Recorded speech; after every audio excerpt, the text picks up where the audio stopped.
Hello. Hello. It's two of us in one video screen. It is. We're together. And just so you know, we're at the airport, so there might be some other sounds there in our video. And today is really about us being right here and us being present to gratitude, right? Yeah. And so first I want to acknowledge that we are starting a little bit late. We ended up being in security a little bit longer than I think we expected to. For sure. So we're here and we're starting and we are having this conversation about gratitude. We've been taking on gratitude for this month.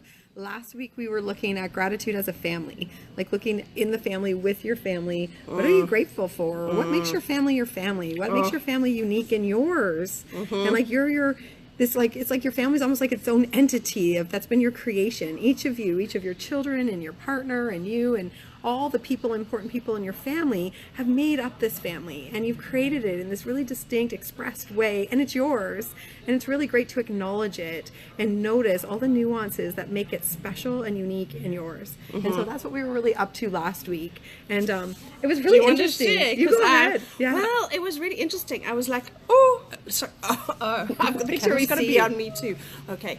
It was really interesting. We had this opportunity as a family to get together, and I kind of didn't do it the way I anticipated doing it. And we got together, and I was writing down, and I said to the kids, so who are we as a family? And they were all in the middle, like we were all in the kitchen together, and it was really fun listening to them. They just created this whole world of who our family is, and you could hear all the individual like ways they think about it popped up. But it was a really, like, I want to say it was really gratifying. Isn't that ridiculous? But it was really gratifying listening to them, because they all had words, you know, and one of them said, you know, like, we're so expressive. And another one said, what's really like floored me, one said, you know, we're really adoring. We adore each other. And I'm like, that's beautiful. And it was the least expected person to, do you know what I mean, to use such a big word, right?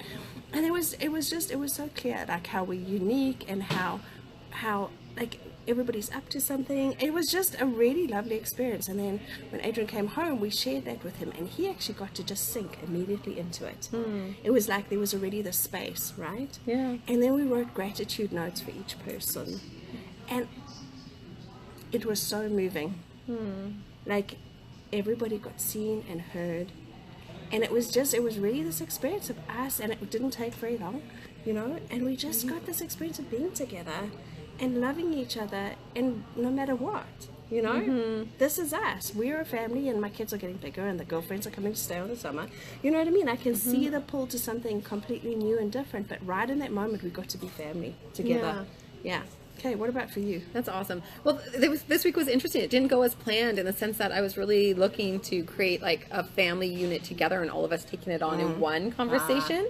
But it actually ended up almost being better, because it was a whole bunch of smaller conversations. So with a couple of my boys, you know, just being present in this conversation of gratitude, it also, like, I just noticed myself, even anytime I was around them, it was like I was so present to what I was thankful for with them, or who they were. And I got this chance to be like, you know, Xander, this is who you are to me. Like, thank you. Like, I so love this. Thanks for having this moment together. Like, I was just so in gratitude of like these moments that we had. And in that we would, you know, like, oh, I love our family. What's our family to you? And they would, like, you know, came up with different things. But what was neat is, by me being present to gratitude and then them being present to gratitude, this week really cool stuff happened. Like, last night I came home, and it was like, I don't know, 9:30 at night, and my husband was there with my younger son. He's 8 or 9 now, and I was expecting to kind of come in and, you know, just the night would be the normal night, what was happening.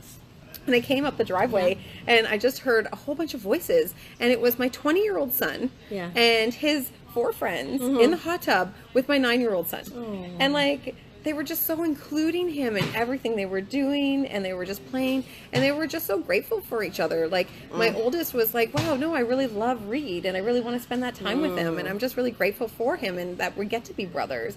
And Reed was so grateful that he got to be like a cool kid and with his 20, with the big kids. And it was, and I'm really aware that it actually was out of all the conversations in the week of that us being really grateful for each other.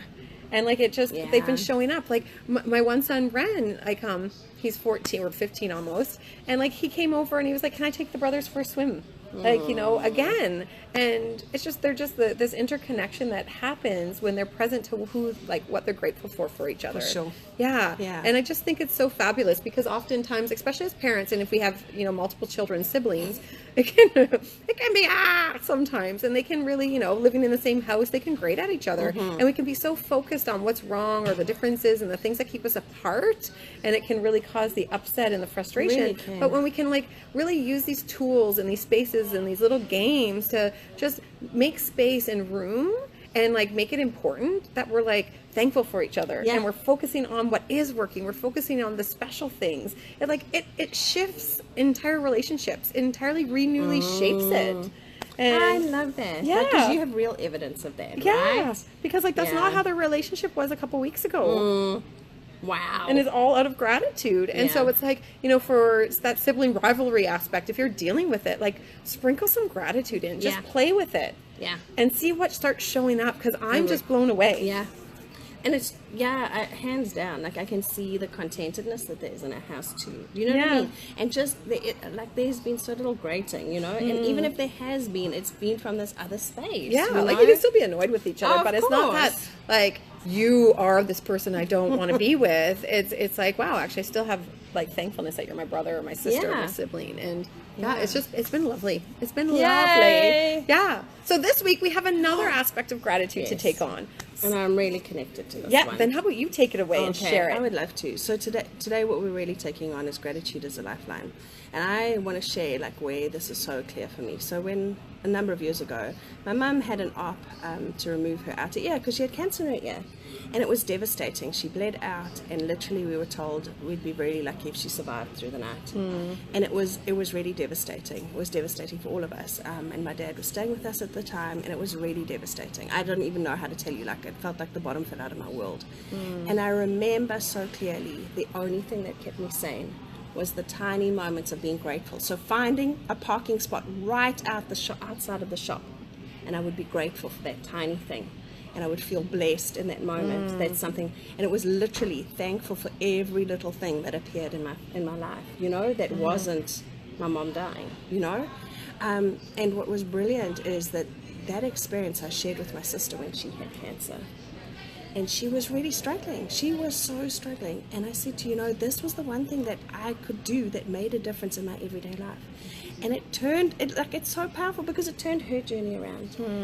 And like she literally said to me, Helen, that was the lifeline. It was the lifeline between like sinking into a morass of like sadness or actually choosing something different.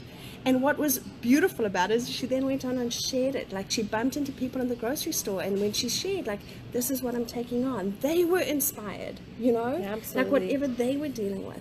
And I've just been left with this experience as gratitude really gives us something in the moment when everything else feels like desperate and you have nowhere else to turn. You know? Yeah. I really get that. Like, and it's I look at it like it could be, if we chose it could be like this anchor for us. Like that's how I see it as. Like, you know, a month ago I was really dealing with some things with my youngest son, and I was on a lack of sleep and everything else, and it was just like everything was really emotional for me, and it was like right on, like just ready to bubble up, and it was like almost this like bit of despair that was with it, right? Like just all this despair, and I didn't really have a lot of power in it, and I went for this walk, and as I'm for that walk, I'm like this isn't okay. Like there's something here I need. Like there's something I need something to hold on to. I really need something to hold on to. And it was like right in that moment, it's like, what can I be grateful for? What can I actually be on the hunt to be grateful for? And like, truthfully, I have tons of things to be grateful for. Like, I'm really blessed. I'm really lucky. But when you're in that despair space, you are not even present to any of the things that you're grateful for. And so like, as I'm walking, it's like, no, be on the lookout. Like, what do I see that I could be grateful for? What do I hear that I could be grateful for? What do I taste and smell? What can I think of? What memory? What past? What moment? What can I be grateful for? And I came across like roses, and I came across blossoms, and it was like, look at the pinkness of it. Look at like the tiniest little detail. Like, just focus right in and really like soak in. Revere it, like be in that reverence in that moment, because it's this tiny little moment where there's so much light in all of that despair. And it's this lifeline and this anchor that can pull you through those darkest moments. And it's everywhere. We have like all of these beautiful things around us that we might not see when we're in that despair. And if we can just set our mind to be looking for it, it's the thing that can pull us through. Yeah. No, yeah. I'm really clear. I'm so with you. Yeah. So our challenge this week. Our challenge this week is like, this is your life, and you deserve that magic in each moment. And you know what? Sometimes life throws you lemons. I always like to say it sometimes throws you lemons and right in the head or right in the gut. And you know what? Like, it sucks. Some things like really can be something to deal with, and you don't want to dismiss it or brush it under a rug at all.